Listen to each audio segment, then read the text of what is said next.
واقعہ چینل کے دوستوں خوش آمدید۔ حضرت عائشہ سے روایت ہے، وہ فرماتی ہیں کہ رسول اللہ نے دنیا سے جاتے ہوئے نہ کوئی دینار چھوڑا، نہ درہم، نہ کوئی بکری چھوڑی، نہ اونٹ، اور نہ آپ نے کسی چیز کی وصیت فرمائی۔ رسول صادق کی محرم راز حضرت عائشہ صدیقہ کا یہ بیان اس حقیقت کی قطعی دلیل ہے کہ آپ واقعی اللہ کے سچے رسول ہیں۔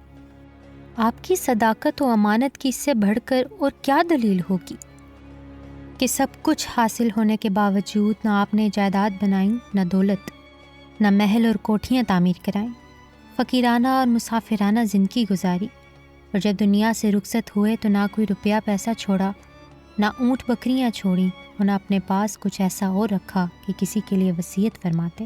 آپ دنیا میں صرف اس لیے تشریف لائے تھے کہ اللہ کا پیغام اللہ کے بندوں تک پہنچا دیں، اور صرف رب کی خوشنودی کے لیے اللہ کا دین لوگوں تک پہنچاتے رہے۔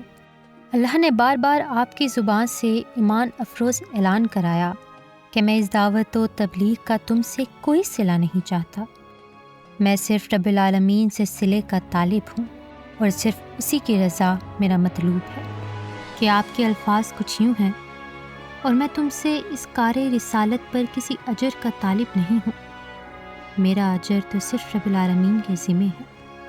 آپ نے اپنی مبارکہ زندگی سے بے لوث تبلیغ اور صداقت و امانت کا ایسا یقین بخشش ثبوت دیا کہ صرف دل کے اندھے ہی انکار کر سکتے ہیں۔ نبی کی ساری دوڑ دھوپ امت کے لیے ہوتی ہے۔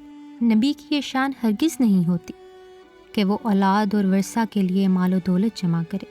حضرت ابو بکر صدیق کا بیان ہے کہ اللہ کے رسول نے ارشاد فرمایا، ہمارا کوئی وارث نہیں ہوا کرتا، ہم جو چھوڑتے ہیں وہ صدقہ ہوتا ہے۔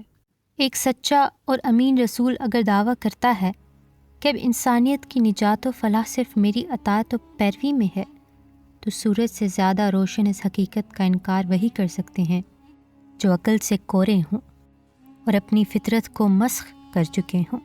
رسول کریم کے دعوی رسالت کی اور بھی کتنی ہی دلیلیں اور روشن ثبوت ہیں، مگر آج کی اس مادی دنیا میں یہ دلیل کس قدر وزنی اور کس قدر بصیرت افروز ہے، بشرط یہ کہ انسان حقیقت کو سمجھنے کا طالب ہو۔